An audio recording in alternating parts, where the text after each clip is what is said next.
하나님의 말씀이 우리를 어떻게 그분의 백성으로 만들어 가시는지 보기 위해 이 자리에 모인 말씀 공동체입니다. 우리 모두 이 사실을 기억합시다. 하나님이 여러분 모두와 함께 하시기를, 당신과도 함께 하시기를. 매년 1월이 되면 마을에 있는 헬스클럽은 새로운 결심으로 가득 찬 사람들로 붐빕니다. 그래, 12월 31일 밤까지다 딱.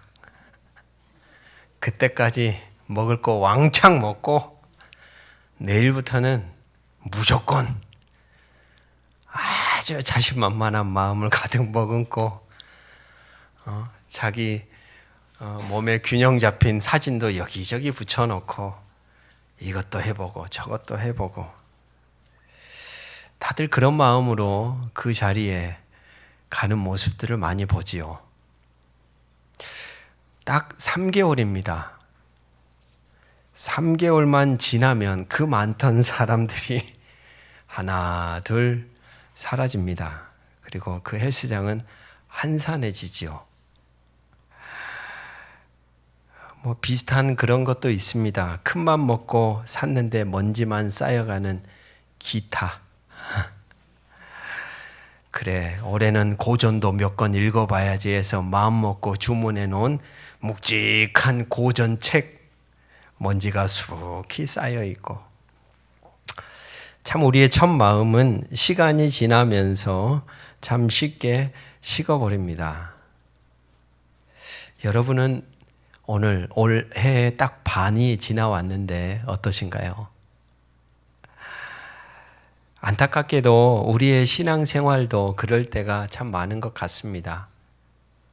처음 주를 우리가 만나고 믿고 그 감격스러움에 가슴 벅차 있을 때, 또 나 같은 사람에게도 목사라고 하는 직분을 허락하신 하나님께 감격스러워서 내가 충성되게, 내가 모든 걸 다 드려야지, 그 다짐했던 그 설렜던 마음들,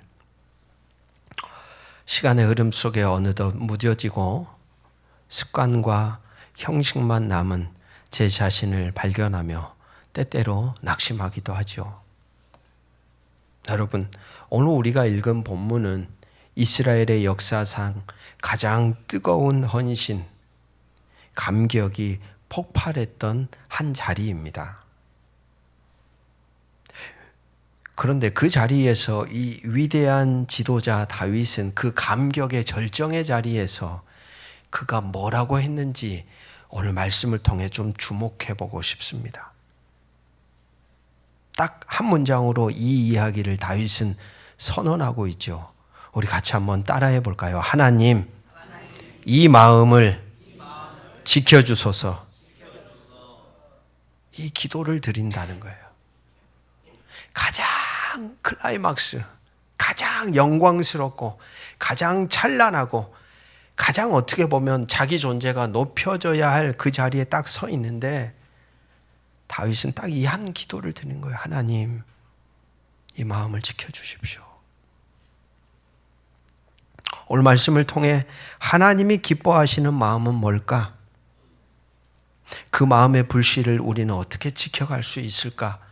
오늘 이 시간 저와 함께 말씀을 나눠보고 싶습니다.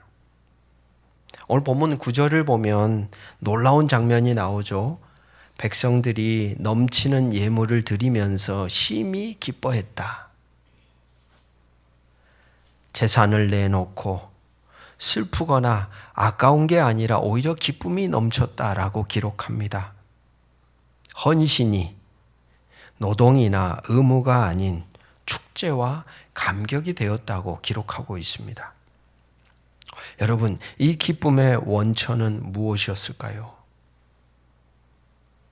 자원함입니다.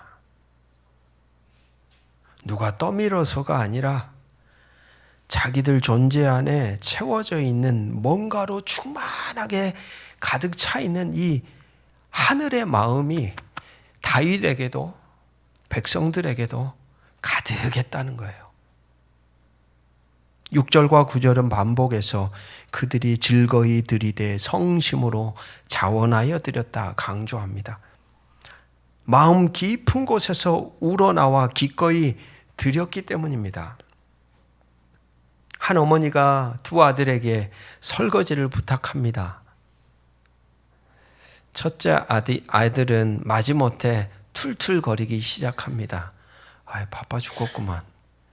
자꾸 공부하려고 그러면 엄마는 꼭 그래.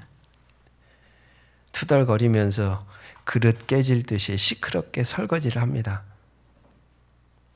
둘째 아이는 피곤한 어머니의 그 마음을 읽었습니다. 그리고 엄마, 제가 할게요. 우리 같이 한번 따라해 볼까요? 엄마, 제가 할게요. 한 번 더 따라해 볼까요? 여보, 내가 할게요. 한 번 더 따라해 볼까요? 집사님, 제가 할게요. 그렇죠. 자원해서 둘째 아들은 나서죠. 하면서 흥얼거리고 노래도 부르고 즐겁게 그릇을 닦습니다.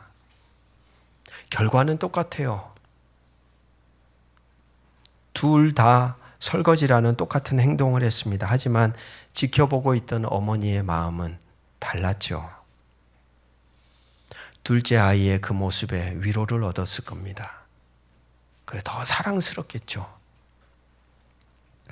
여러분, 우리 하나님 아버지의 마음도 비슷할 거라고 저는 생각해 봅니다. 하나님은 우리가 드리는 헌물의 양이나 봉사의 결과, 사실 그거보다 우리가 그 모든 것을 행하는 우리의 마음, 그 마음을 보고 기뻐하시는 거죠. 오늘 예배를 준비하며 또 예배의 자리에 나오시면서 여러분들은 어떤 마음으로 이곳에 오셨습니까? 그래도 내가 목사니까, 그래도 내가 장로니까, 그래도 내가 권사니까. 사실 그런 마음보다 더 필요한 건 무엇입니까? 내가 하나님을 만나야지. 일주일 동안 분주했던 내 마음에 하나님이 거하실 수 있는 자리를 다시 새겨봐야지. 신앙의 본질은 그것에 있죠. 의무감을 따라 온다면 우리의 마음은 어느 순간 메말라 있는 겁니다. 목사인 제가 설교할 때마다 마지못해 의무감에 떠밀려서 제가 이 자리에 서 있는다고 여러분 생각해 보십시오. 그것처럼 괴로운 일이 어디 있습니까? 오늘도 하나님이 주실 나같이 연약한 인생을 쓰시면서 하나님이 여러분에게 또 나에게 필요한 것들을 공급하시는 도구로 쓰여질 것에 대한 갈망, 기대, 설렘이 있는 거예요. 그런 마음이 동기가 될 때 어쩌면 이 자리는 진정한 예배로 새로워지는 자리가 될 거라고 저는 믿습니다. 우리가 사는 세상은 어떻습니까? 과정이 필요 없습니다. 결과에만 주목하려는 경향이 아주 강합니다.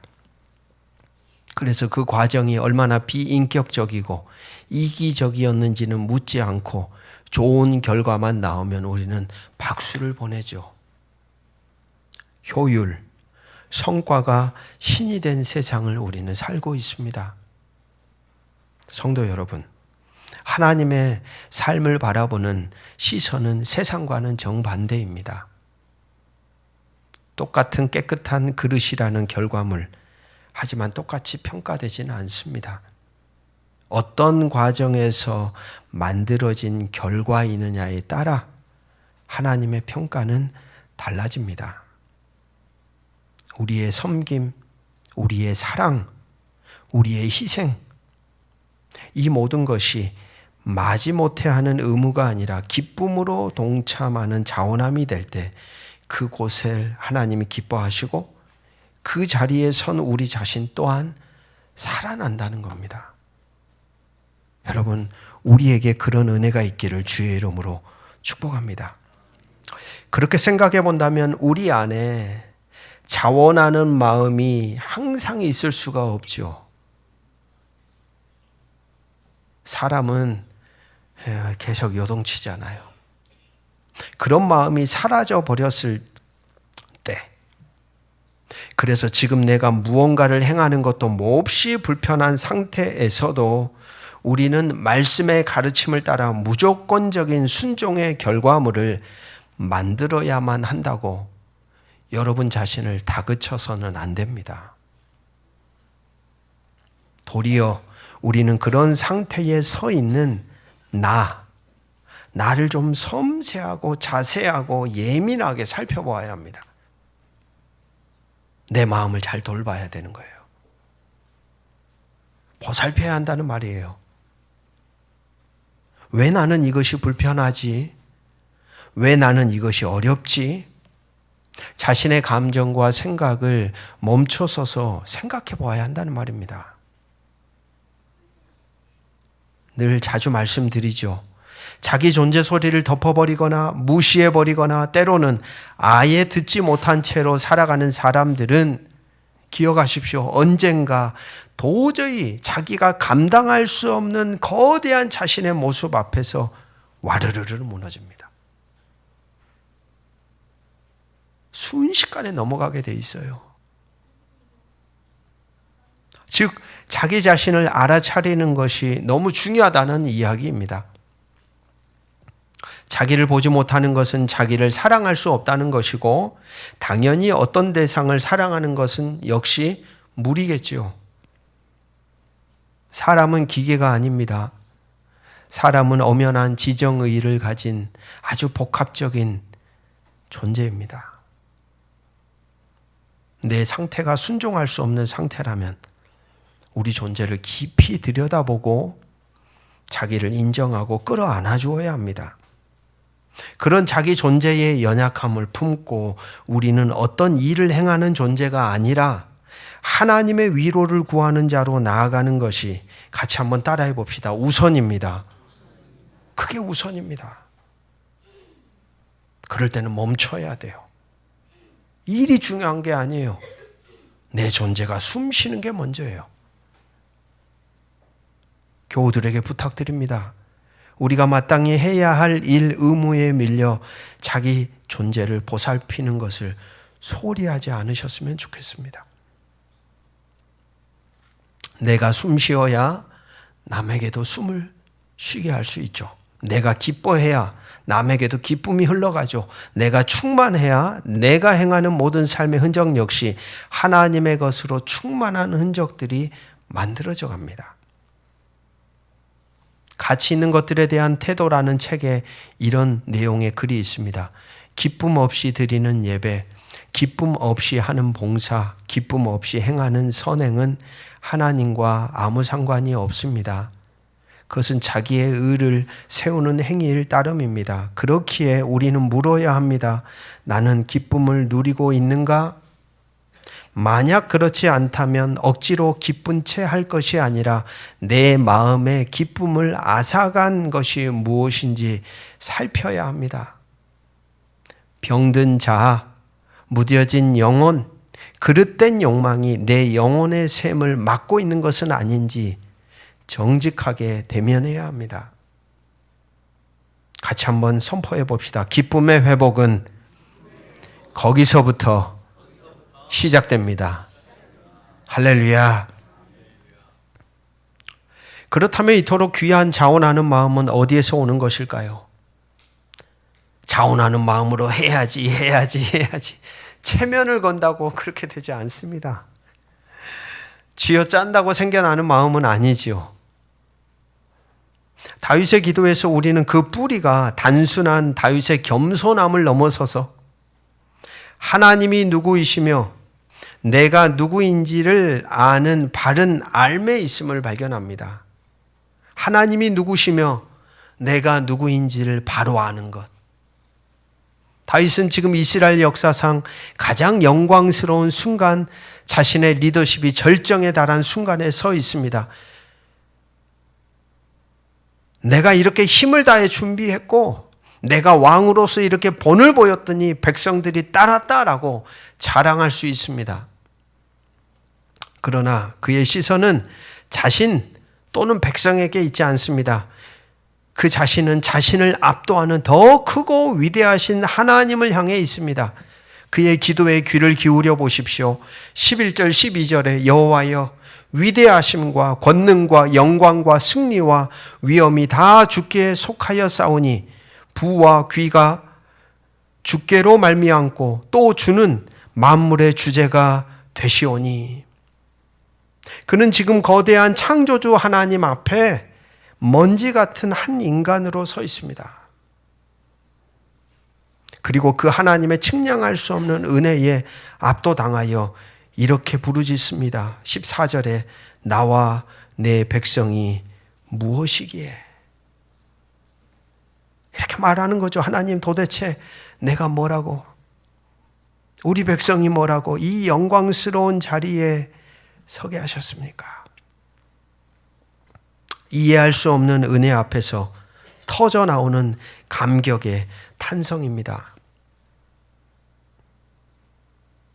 여러분, 현재 왕의 자리에 선 자신의 모습이 당연하라고 다윗은 말하지 않습니다. 내가 얼마나 치열하게 노력해 왔는데 라고도 말하지 않습니다. 얼마나 나를 죽이고 나를 낮추고 나를 비우고 살아왔는지도 이야기하지 않습니다. 다윗은 딱 하나 얘기합니다. 전적인 하나님의 선택. 그분의 측량할 수 없는 은혜. 그 위에 내가 서 있습니다. 여러분, 가만히 다윗을 오늘 본문에서 다윗의 흔적을 가만히 눈을 감고 묵상해 봅니다. 다윗의 위대함은 어디에 있나요? 절정기에 이르러 모든 권세와 권력을 거머쥔 거기에 있습니까? 그가 가진 소유에 있나요? 그가 확장했던 땅에 있습니까? 아니요. 이 다윗 한 존재의 위대함은 그가 어떤 자리에 오르고 어떤 소유를 가지고 어떤 권세를 가졌는지 얼마나 성공했는지에 있는 것이 아닙니다. 이 다윗의 한 존재의 위대함은 어떤 자리도 어떤 소유도 어떤 권세도 어떤 성공에도 하나님이라는 존재 앞에서 그가 얼마나 작은 자인지 얼마나 자신이 큰 은혜를 입은 자인지를 깨달음에 있다는 거예요. 깨달음에. 다윗은 그래서 참 위대한 존재이죠. 그가 깨달은 은혜가 그야말로 대단합니다. 그 정도라면, 그 자리라면, 그런 결과라면 저도 그렇게 고백할 수 있겠네요 라고 말할 수 있는 분들이 이 자리에 계실지도 모르겠습니다. 그런데 저는 아닙니다. 목사님. 제 삶에 어떤 은혜가 있을까요? 하루하루 살아가기가 버겁습니다. 저에게는 은혜가 별로 느껴지지 않아요. 라고 말씀하시는 분들이 이 자리에 계실 수도 있죠. 하루하루가 고역입니다. 그렇습니다. 은혜라는 단어가 어느 순간 우리의 삶에서 사라지고 무감각해지고 별로 나와 상관없어 보여질 때가 우리 인생에 있습니다. 그럴 때 우리는 영혼의 깊은 밤을 마주합니다. 깜깜한 거예요. 저도 역시 예외가 아니죠. 여러분, 그럴 때 여러분은 어떻게 그 깜깜한 밤의 길을 뚫고 걸어 나오시나요? 거대한 신학적 해답을 찾기 전에 저는 아주 작고 의식적인 행동 하나를 시도합니다. 여러분들에게 제안해 보는 겁니다. 이 시간에 한번 해볼까요? 잠시 눈을 감아 보십시오. 그리고 차분히 여러분의 마음을 가라앉히시면서 숨을 깊이 들이마십시오. 그리고 잠시 멈췄다가 다시 그 숨을 내뱉으십시오. 그리고 다시 숨을 마시면서 마음으로 이렇게 고백하십시오. 주 예수 그리스도시여. 그리고 숨을 내뱉으시면서 나를 불쌍히 여기소서. 이제 눈을 뜨셔도 됩니다.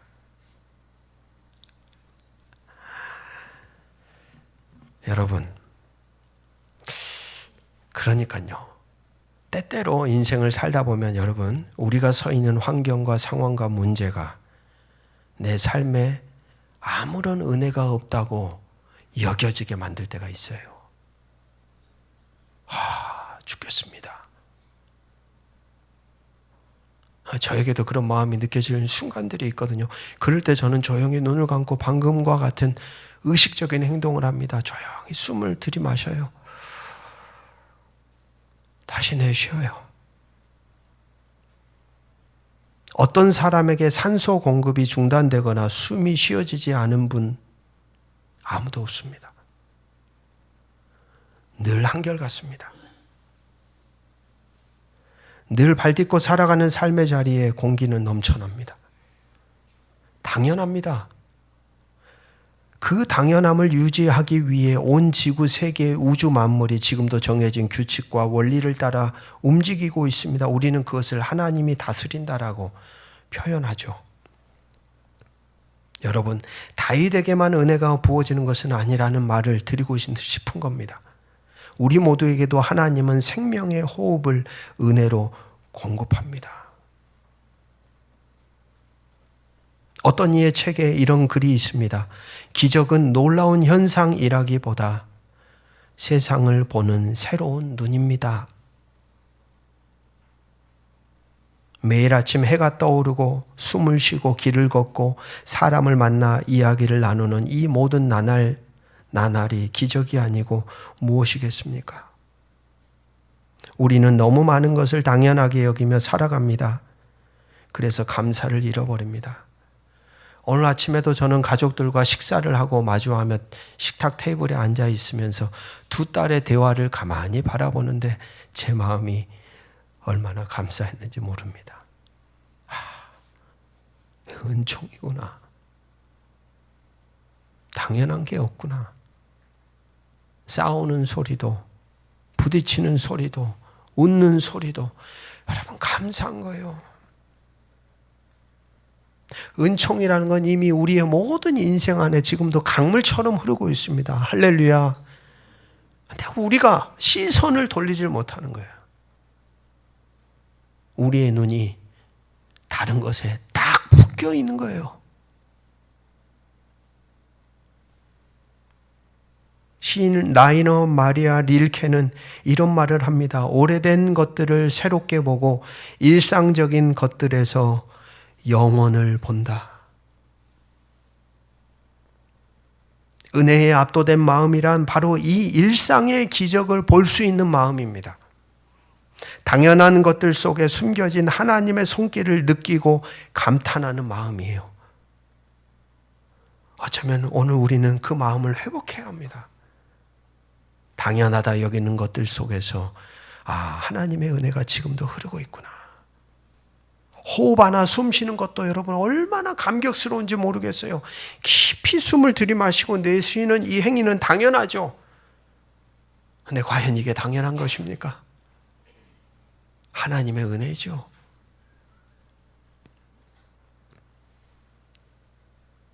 내 마음, 생각, 환경, 상황, 문제로 인함 속에서도 하나님의 신실하신 은총은 늘 같이 한번 고백해 봅시다. 한결같습니다.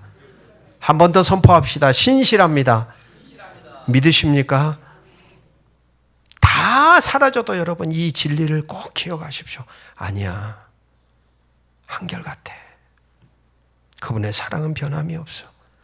내가 언제든지 마음만 먹으면 공기처럼 당연하게 여겼던 그분의 생명 주시는 은총을 다시금 인식하고 바로 그 자리를 디딤돌 삼아 일어설 힘과 용기를 얻을 수 있습니다.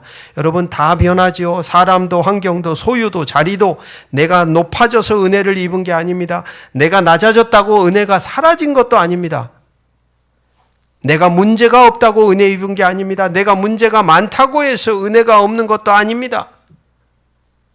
기억하십시오. 사람도 환경도 내 감정도 다 변하지만 우리를 향하는 그분의 은혜는 마치 땅속의 단단한 반석처럼 결코 변하지 않으며 우리 존재를 넉넉히 지탱하고도 남습니다. 우리는 그렇게 언제 어디에서도 그분의 한결같은 은혜 안에 살아가고 있는 사람들입니다. 그것이 저에게 얼마나 큰 위로가 되는지 모릅니다. 아, 이게 하나님 나라 백성으로 살아가는 이들에게 주어진 가장 큰 특권이겠구나. 다 사라져도, 다 무너져도, 다 단절돼도 내가 디디고 일어나게 하는 하나님의 은혜의 자리가 나에게는 늘 한결같구나. 하나님 앞에서 자기의 존재를 바르게 아는 자, 그분의 은혜가 얼마나 큰지를 아는 자는 결코 교만할 수 없습니다. 바로 이 다윗 한 사람의 진실한 고백, 은혜에 압도된 이 한 사람의 기쁨에 찬 드림이 오늘 본문 보십시오. 곁에 있던 지도자들과 온 백성의 마음을 움직이는 아름다운 영적 도미노가 일어났습니다. 오늘 우리 자신이 하나님을 바로 알고 자기 자신을 바로 아는 한 사람의 영적 파장은 이처럼 강력한 것이죠. 사랑하는 말씀의 동역자 여러분, 오늘 여러분의 시선은 어디를 향하고 있습니까? 변함없는 은혜의 하나님, 아니면 끊임없이 나를 흔드는 상황, 환경, 문제 곁에 선 사람들.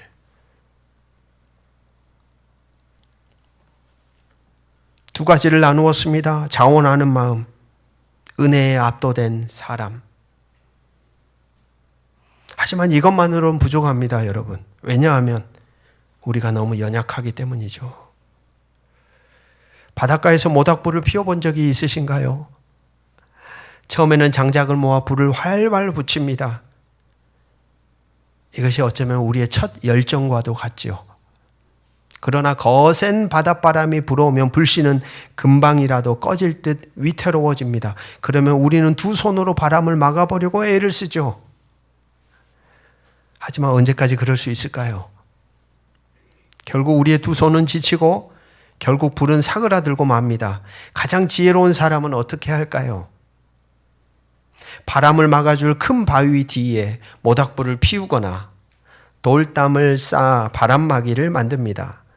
오늘 본문을 가만히 보니까 다윗이 꼭 그와 같습니다. 그는 이 뜨거운 마음의 불씨를 자신의 의지나 결단으로 지키려고 하지 않습니다. 그는 만세반석이신 하나님께 나아가 주님, 친히 바람막이가 되어주셔서 이 불씨를 지켜주십시오 라고 말합니다. 18절의 기도가 바로 그것입니다. 우리 조상들의 하나님 여호와여, 이 뜻을 항상 주의 백성의 마음에 두어 그 마음을 준비하여 주께 돌아오게 하시오며. 다윗이라는 한 존재가 자기 자신, 즉 인간에 대한 정확하고도 바른 이해와 알을 가지고 있음을 보여주는 대목입니다. 여러분, 우리의 열심, 우리의 결단으로만 신앙을, 또 우리의 인생을 지켜가기는 어렵습니다. 자원하는 마음도, 은혜를 깨닫는 마음도, 그렇게 지속될 것 같은 충만한 마음도 사라져버릴 수 있다는 인간의 실존에 대한 고백이 다윗의 기도를 통해 묻어나고 있는 것이죠. 우리의 마음은 늘 흔들립니다. 어떤 때는 담대하다가도 다음 순간 두려움에 떨기도 하고, 어떤 때는 이타적인 선택을 하지만 이기심에 사로잡히기도 하고, 이것이 내 마음이다라고 말할 만한 확고한 마음이 우리에게는 없습니다. 그렇기에 우리의 마음을 주님께 내놓습니다.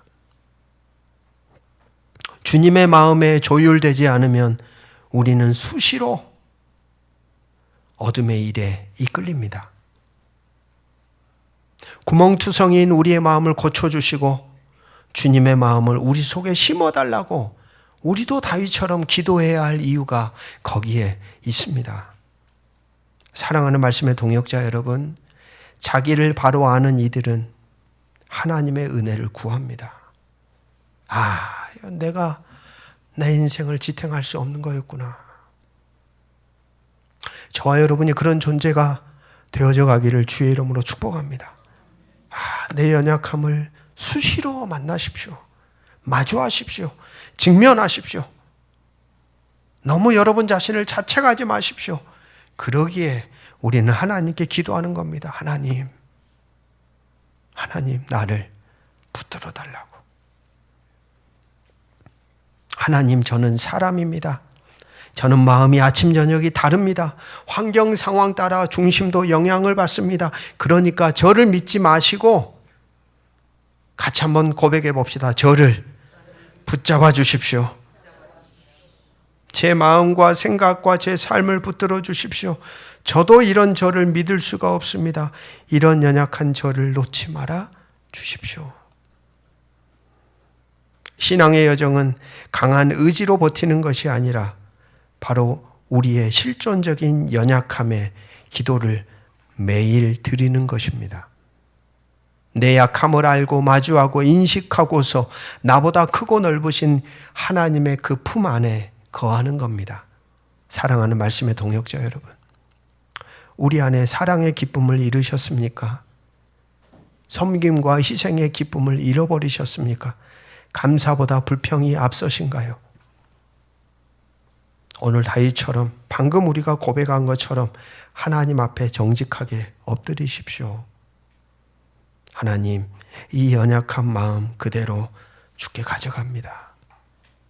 내 마음을 지켜주시고 당신의 마음으로 채워주십시오.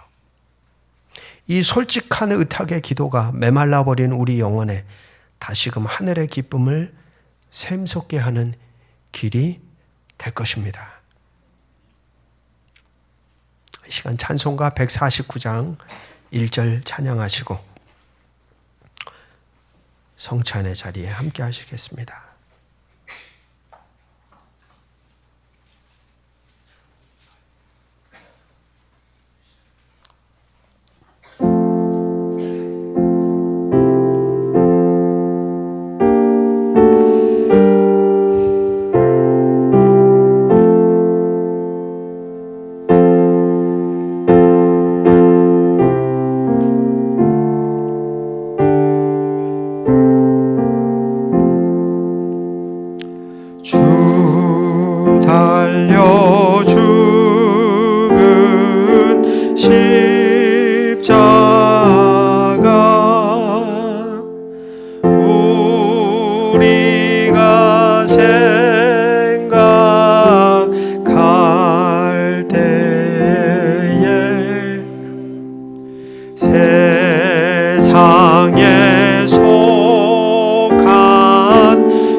이 시간 잠시 눈을 감으시고 성찬의 자리에 초대하는 제 목소리에 귀를 기울여 주십시오.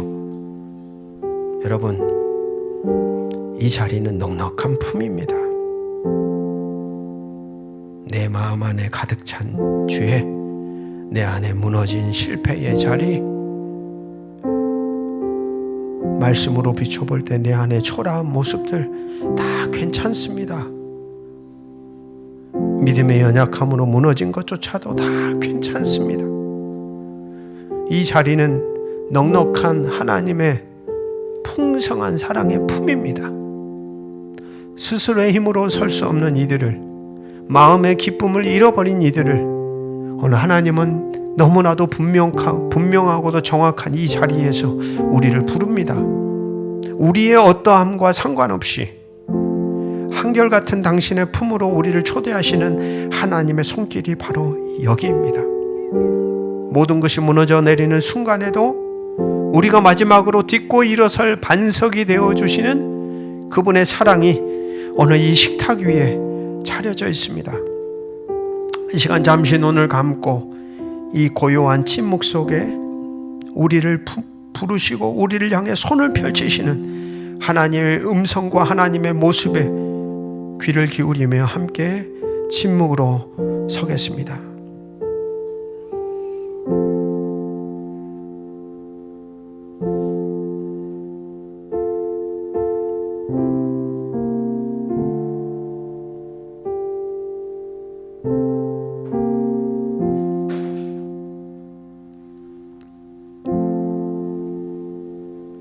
주께서 친히 세우신 약속의 말씀을 기억합니다.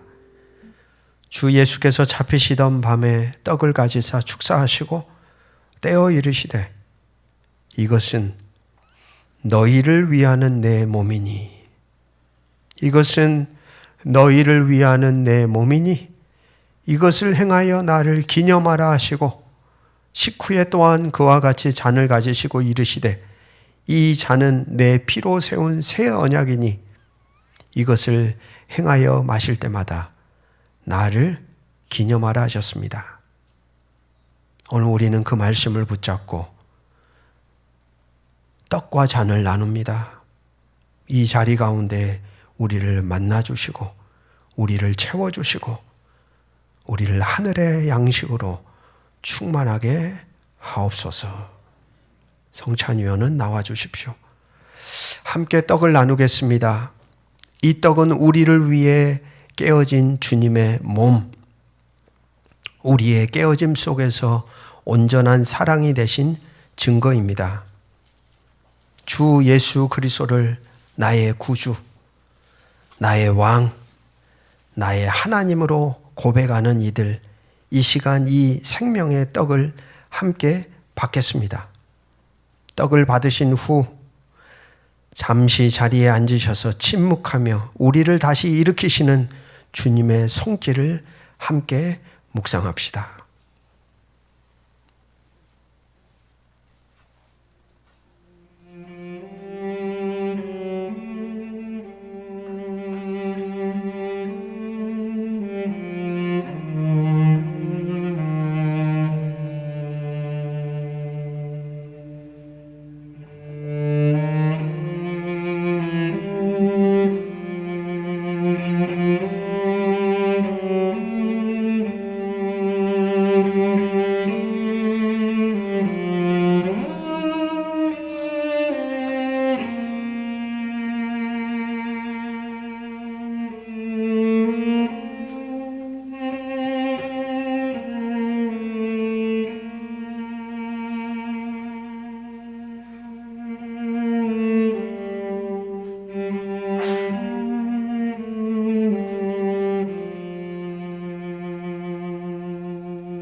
함께 잔을 나눕니다.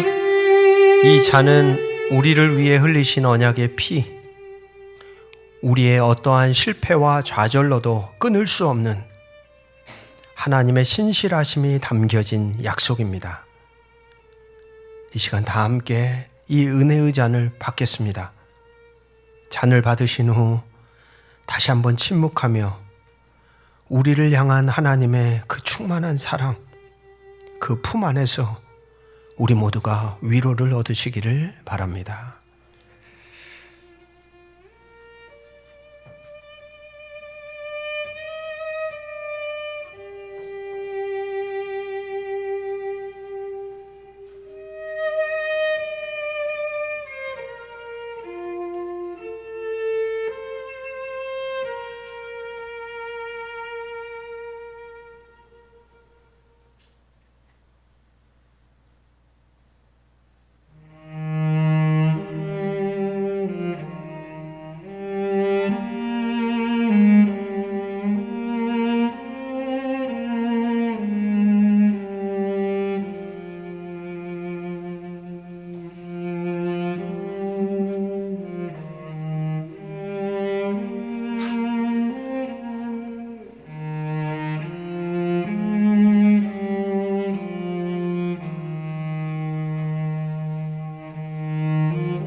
같이 자리에서 일어나셔서 찬송가 149장 반주 없이 무반주로 4절 우리 같이 찬양하겠습니다.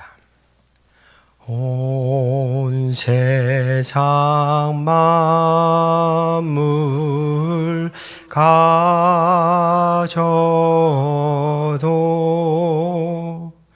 주내 못 따갑겠네.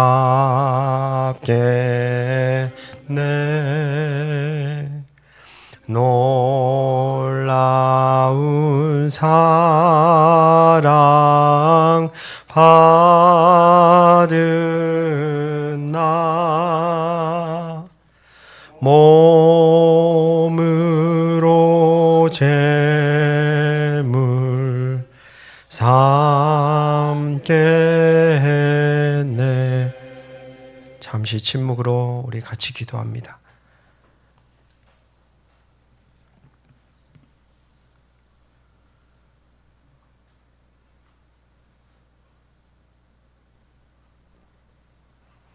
뜨겁게 타오르다 식어버리는 우리의 마음을 주님께 드렸습니다. 굳센 다짐은 바람에 흩어지고 그렇게 뜨거웠던 첫사랑의 설렘은 먼지 쌓여버린 옛 노래 같아졌을 때 주님은 한 조각 떡으로 오시어 깨어진 우리를 온전하게 하시고 한 모금 잔으로 찾아오시어 늘 한결같은 사랑을 우리에게 부어주십니다. 이제 이 식탁의 온기를 품고 다시 세상의 바람 속으로 나아갑니다. 내 힘이 아닌 이 떡과 잔의 기억으로 능히 살게 하옵소서. 모든 것이 무너진 그곳에서조차 우리를 끝까지 붙드시는 주의 사랑으로 다시 디디고 일어서게 하옵소서. 우리를 다시 살게 하시는 주님, 우리의 연약한 마음을 친히 지켜 주시옵소서. 이제는 우리의 연약함에도 불구하고 우리를 다시 살게 하시는 우리 주 예수 그리스도의 은혜와 우리의 어떠함과 상관없이 늘 한결같은 품으로 안아주시는 아버지 하나님의 그 넉넉하신 사랑과 세상 속에 우리의 흔들리는 마음을 붙드시고 이 식탁의 기억으로 능히 살게 하시는 성령님의 교통하심이 이 자리에 모인 모든 주의 백성들 위에 이제로부터 영원토록 함께 하시기를 간절히 축원하옵나이다. 아멘.